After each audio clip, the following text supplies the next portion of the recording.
Hello and welcome to Cover to Cover, our semi-regular review of sporting books where I give you my opinion of what's on the bookshelves at the moment. As ever, if you've got a book that you'd like us to review, we'd love to hear from you. There is the email address. It is sean.everett@supersport.com. Right, let's move straight ahead to today's book, and it is the South African Cricket Annual 2020, the 67th edition of the Bible of the Local Game. Now, ordinarily, I would hold you up a copy, but hard copies of the 2020 edition are hard to come by. So here's the 2018 one to just give you a flavour of what we're talking about here. There's the great Kagiso Rabada on the cover. And it is, of course, the same fine editor, Colin Bryden, who's been editing the annual since 1995. And when he says that the 2020 edition could be the last, we should sit up and take notice.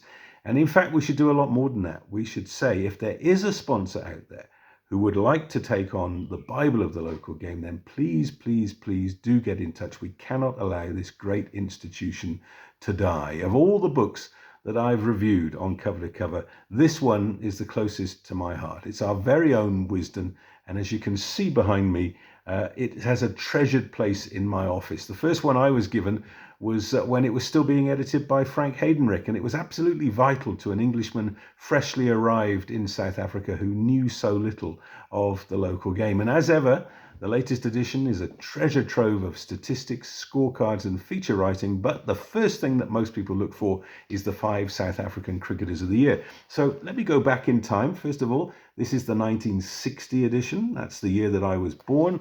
And the 5 Cricketers of the Year in 1960 were Sid Olin, the old Transvaal wicketkeeper, John Fellows-Smith, and Jeff Griffin, the man who was no-balled out of Test match cricket at Lords. And then the last 2, Godfrey Lawrence and Johnny Mayle. So let me tell you who are the 5 Cricketers of the Year in 2020. They are Buren Hendricks, George Linder, Peter Malan, Luto Sipamla and Laura Wolfart. So congratulations to all of them.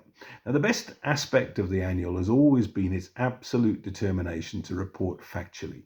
Colin Bryden, as usual, assembles the best local cricket writers to draw the lines in the sands of history. And let me name them for you in no particular order. Lingani Zama, Luke Alfred, Alvin Reeves, John Young, Zahir Adams, Firdous Munda, Ken Borland, Altus Momberg, Stuart Hess, Heinz Schenk, Patrick Compton, Johan de Jager, Kenyiso Kwaku, Tinus van Staden, and of course, Bryden himself, the doyen of South African cricket writers. These are dark days for print journalism, and the names I've just read out are in the forefront of keeping it alive. So on your behalf, I thank them all. Now, given that the 2019-20 season that this annual deals with was so full of incident, the frustrations for the editor as deadline approached are obvious.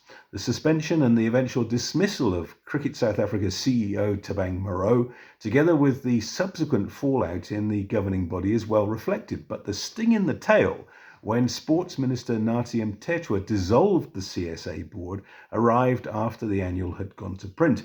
And the consequences of that action will have to be dealt with in next year's annual, if there is one. But the real cricket enthusiast who regards action on the field as way more important than the sordid politicking of it is, as ever, superbly well served. Lungani Zama's reflection on the Proteas tour to India in late 2019 brings back the painful memories only too well. The relentless run scoring of Virat Kohli and Rohit Sharma, the dire attempts of the visitors to counter the spin of Ravi Ashwin and Ravindra Jadeja. But what sets the annual apart, I think, is its statistical detail. And in particular, we have to thank the great Andrew Sampson, the world's finest cricket statistician, a man who, if you ask him a question that he doesn't know the answer to, will simply write a computer program to find out what the answer really is. And he uncovers the most unlikely facts. Left-handers who've been run out on the first morning of a test match. Wickets taken by slow lift armers with and without a moustache and so on. I am, of course, being facetious, but among my favourite Sampsonisms in the latest annual are these. Most runs conceded by a bowler in a single test match.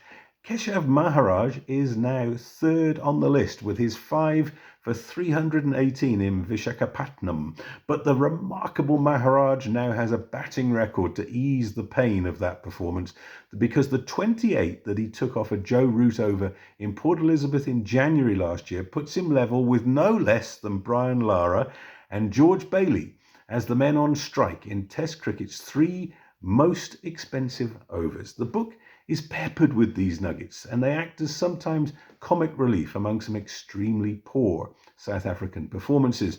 The domestic game, as ever, is fully covered with reviews of each franchise and exhaustive detail on the many competitions. There's also great coverage of women's cricket, student cricket, and the Kaya Majola Week, the last of which I was privileged to witness some of as it was played in the Midlands. And the annual immortalises the SA schools team, selected at the end of the week, and notes that the captain, Luke Beaufort, and batsman Nicholas Keevy are the 43rd and 44th boys from Grey High School to be selected for SA schools, thereby extending the record of the Port Elizabeth institution that also, of course, gave us the Pollock brothers and Sia Khaleesi to move to rugby briefly. I think on reflection that my favourite aspect of the annual is always the sad but often thrilling obituary section, among those that we said goodbye to in 2020, with the great leg spinner Jackie du Preez and Supersport commentator Evie Cronje. Now, Evie was not just the father of Hansie, but the man who gave Shimlers their name, a humble and wise cricket administrator, and an encyclopedia of Free State sport. I would bump into Evie when I came down to do a game of rugby, and I would see names on the programme that I hadn't seen before, and I would say to Evie, can you tell me something about this chap? And he would say, oh yes, well his mother was the pentathlon champion for 5 years in the Free State, and his father built Casey Pinar's garage and stuff like that. I can't really express how much Evie Cronje meant to me. So I'm glad that the annual goes some of the way towards immortalising him. So we come to the section where I have to rate the book, and it's important, I think, to put it in context. As I mentioned up front, it's the 67th edition, and the weight of history comes through on every page. It is, of course, not a book to take up and read from cover to cover, so to speak, but a reference book, a companion to be kept and consulted. And I'm extremely biased because I never travel to a cricket match in this country without the latest annual in my bag. But for the second time, on cover to cover, it's 10 out of 10 for me. Let me finish by returning to Evie Cronje. Now, I mentioned the fact that he gave Shimlers their name, and here's how it happened. Evie was studying at the University of the Free State in the late 50s when it was decided that the rugby team should go on tour. Just as England toured as the MCC, it was felt that a new name was needed, and so a plot was hatched. While one student bravely held open an atlas on the wall, another threw a dart at it. The dart landed in the North Indian town of Shimla, and history was made.